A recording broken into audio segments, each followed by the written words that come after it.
তিতুমীর কলেজকে আলাদা বিশ্ববিদ্যালয় করা হচ্ছে না বলে জানিয়েছে শিক্ষা উপদেষ্টা ওয়াহিদ উদ্দিন মাহমুদ। এ নিয়ে শিক্ষার্থীদের আন্দোলনকে অযৌক্তিক মনে করেন তিনি। রাজধানীতে এক বৈঠক শেষে সংবাদ সম্মেলনে শিক্ষা উপদেষ্টা এসব কথা জানান। তারা এই বক্তব্যকে প্রত্যাখ্যান করে আন্দোলন চালিয়ে যাওয়ার ঘোষণা দেন আন্দোলনকারী শিক্ষার্থীরা। রিপোর্ট করছেন আদ্দিন সজীব।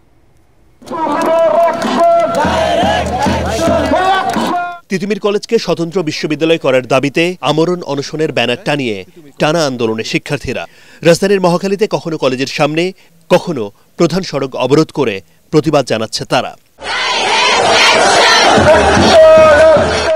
এতে একদিকে যেমন বেশ কয়েকজন শিক্ষার্থী অসুস্থ হয়ে চিকিৎসা নিয়েছেন হাসপাতালে, অন্যদিকে চরম ভোগান্তিতে পড়ছেন নগরবাসী। হচ্ছে নানা সমালোচনাও। প্রশ্ন উঠছে কলেজকে বিশ্ববিদ্যালয় করার যৌক্তিকতা নিয়েও। কিছুটা দেরিতে হলেও এ বিষয়ে বক্তব্য স্পষ্ট করেছেন শিক্ষা উপদেষ্টা ওয়াহিদ উদ্দিন মাহমুদ। জানান, বিশ্ববিদ্যালয় হচ্ছে না তিতুমীর কলেজ। সময় বেঁধে দিয়ে দাবি আদায়ের চেষ্টা অযৌক্তিক। সময় বেঁধে দিয়ে একটা কলেজের ছাত্ররা হঠাৎ করে একটা কলেজকে হঠাৎ করে সময় সীমার মধ্যে বিশ্ববিদ্যালয় ঘোষণা করা, এটা কোনো যৌক্তিক দাবি না। এবং আমরা এখন থেকে আর এই ধরনের সময় বেঁধে দেওয়া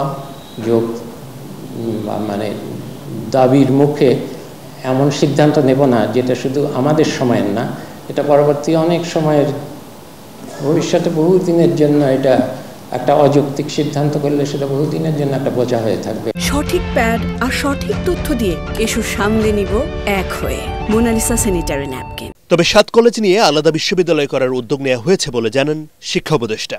ঢাকা বিশ্ববিদ্যালয় 7টা কলেজকে চায় না, 7টা কলেজ ঢাকা বিশ্ববিদ্যালয়কে চায় না। এটা যুক্তিসঙ্গত। এ কারণে 7টা কলেজকে পৃথকভাবে একটা বিশ্ববিদ্যালয় আদলে তৈরি করার জন্য একটা বিশেষজ্ঞ কমিটি আছে ইউজিসির চেয়ারম্যানের অধীনে। সেই 7 কলেজের মধ্যে তিতুমীর কলেজও আছে, তাদের ব্যাপারেও বিশেষভাবে বিবেচনা করা হচ্ছে সেখানে। শিক্ষা উপদেষ্টার এই বক্তব্যকে মানতে নারাজ আন্দোলনকারীরা। তা প্রত্যাখ্যান করে দাবি আদায় না হওয়া পর্যন্ত আন্দোলন চালিয়ে যাওয়ার ঘোষণা শিক্ষার্থীদের। তিতুমীর কলেজ ইউনিভার্সিটি করা হচ্ছে এই বাংলাদেশের মৌলিক অধিকার বঞ্চিত শিক্ষা বাণিজ্যের যে লুটপাটের কারণে যারা বঞ্চিত হচ্ছে তাদের অধিকার আদায়ের এই আন্দোলন। আমাদের ক্যাম্পাসের সামনে যে অবস্থান, এটি চলবে, অনির্দিষ্টকালে চলবেই। ব্যস্ত এই শহরে এমন দাবি দেওয়া নিয়ে আমরণ অনশন বা রাস্তাঘাট বন্ধ করার মতো কর্মসূচি থেকে শিক্ষার্থীদের সরে আসার আহ্বানও জানাচ্ছেন অনেকেই। আদ্দিন সজীব, এটিএন বাংলা, ঢাকা।